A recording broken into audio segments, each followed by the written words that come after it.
Hello mga kaids, nandito ako ngayon sa Rossini, sa S. Maison, o S. Maison kung mas tinatawag ko siya.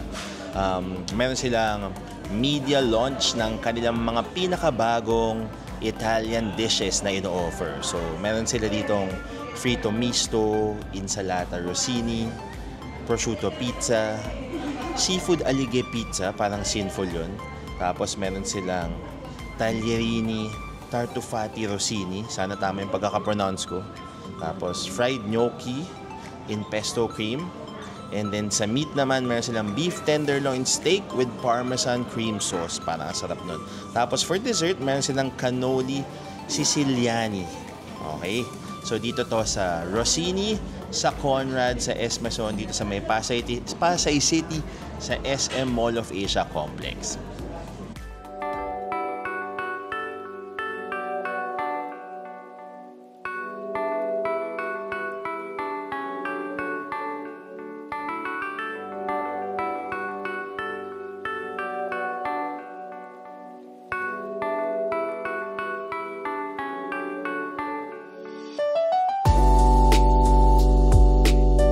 Titikman na natin yung Insalata Rossini. Parang ang dami niyang iba't ibang klaseng greens. I think may arugula, may lettuce. Tapos meron silang, parang yung highlight nito is yung truffle oil. So, kain tayo.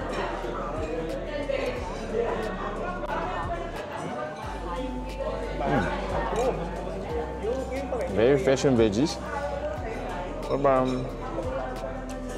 May konting citrus, pero hindi ko masyadong malasahan yung truffle oil. Siguro, hindi ko siya nahalo mabuti.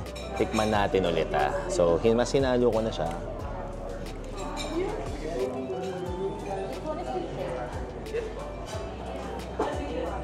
Medyo mas lasa na siya. So, yung fragrance, talaga, may white truffle oil. Mas gusto ko yung arugula. Kasi, medyo peppery siya. Tapos, sarap.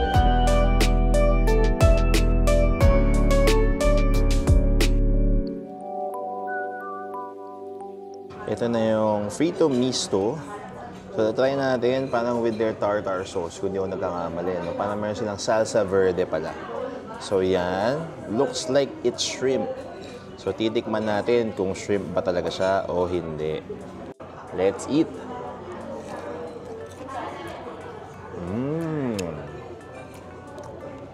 Parang may hint ng basil yung sauce. No? Tapos, very crispy yung batter. Tapos ano naman yung shrimp sa loob? Siyempre, yung pinaka-importante, manamis-namis.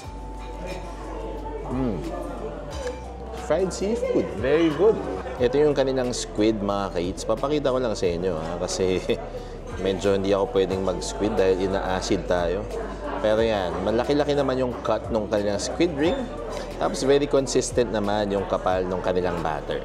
Nakahanap tayo ng fish, mga kaitso, kasi kanina yung squid yung natin, hindi tayo pwede. So, i-dip natin sa kanilang salsa verde. Nagustuhan ko yung kasi maganda yung basil flavor. So, tatry ko na to. Yan.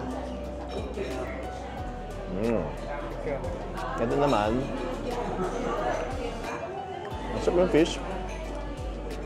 Walang halong lansa. Tapos, crispy pa rin yung batter kahit medyo mas makapal ng konti.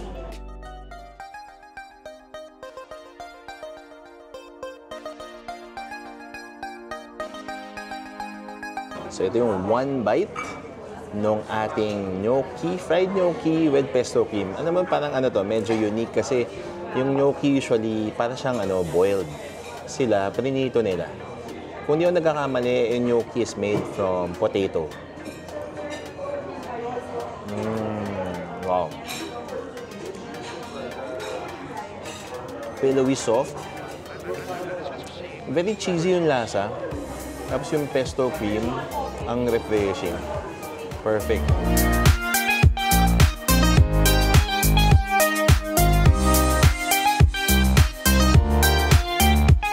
Ito na yung kanilang Taglierini Tartufati. Tartufati ba? Yan, Tartufati pasta. Yun. Tikman natin. Ang sarap ng cream sauce. Ito, lasang-lasa yung truffle. Tapos, grabe. Fresh handmade pasta. Ang sarap. Meron pa tayo nakuwang fresh black truffle.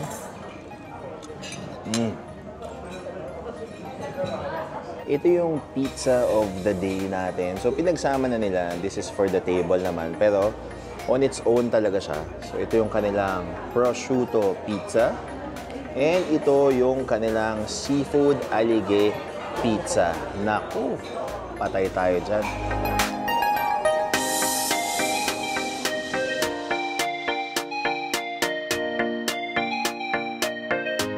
Titikman na natin yung kanilang seafood alige pasta. Ay, pizza pala na mukhang loaded na loaded. Ayan. Let's eat.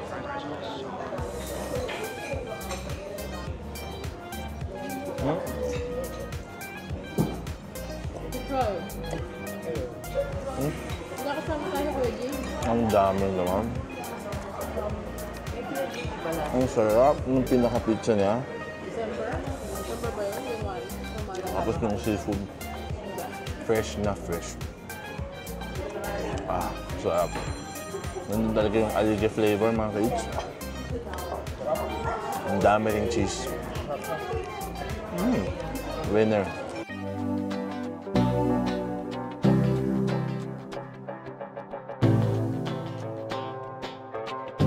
Next, titikman na natin yung kanilang prosciutto pizza. Ang laki ng slice ng prosciutto, syempre with arugula, mga ka-eats. Ang ganda ng kanilang pinaka-pizza. Alam mong Neapolitan pizza talaga.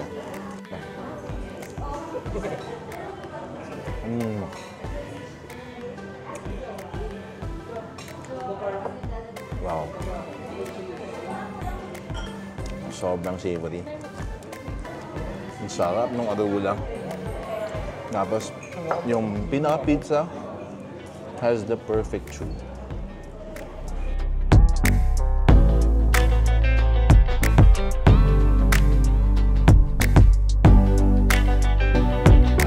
So, teamwork makes the dream work tayo dito. Sinaslice na ni May ng What to Eat PH yung ating tenderloin steak with Parmesan cream sauce. Habang nagsushoot naman si Troy at si It's MK. Yun, no? Kitang-kita na naman, medium rare yung gitna. Galing, salamat. Ito po sila. Hello kay What to Eat PH team. Ito naman si It's MK. Hello po. Shoot muna bago kumain. So ito na yon, yung ating tenderloin steak. Yan. Ito na yung ating tenderloin steak with gravy and Parmesan cream sauce.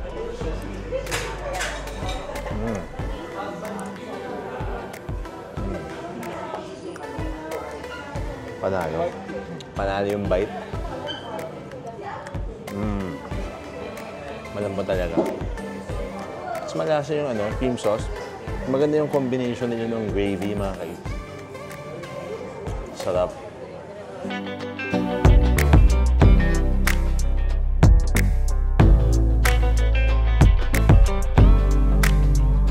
Kain na tayo nung kanilang cannoli Siciliani. So yan, yung loob. Tingnan natin kung crispy yung fried pastry. Nabubulol-bulol na.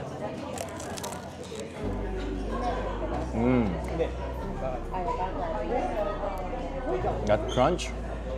Parang lasa mo yung lemon. Yung sa cream.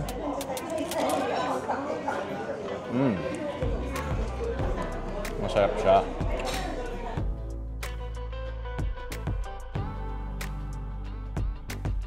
So mga ka-eats, tapos na pala yung ating tasting dito sa Rossini. Yung launch nila ng kanilang mga newest Italian dishes simula sa Insalata Rossini, sa kanilang Frito Misto. Meron din silang mga fresh pasta. Masarap yung kanilang truffle pasta na may fresh noodles, handmade. And yung kanilang gnocchi na fried with pesto cream, panalo rin yun. Yung seafood alige pasta na talagang punong-puno na seafood. Yung kanilang prosciutto na more on traditional. At yung kanilang cannoli. Cannoli Siciliani, mga ka-eats. At nakalimutan ko syempre, yung kanilang steak. Tenderloin steak na may cream sauce. Nako, ang sarap ng kanilang Parmesan cream sauce.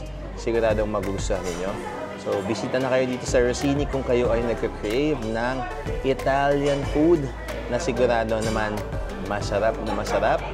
At ang ganda pa ng kanilang restaurant dito lang sa may S. Mason sa Conrad, sa MOA Complex dito sa Pasay City.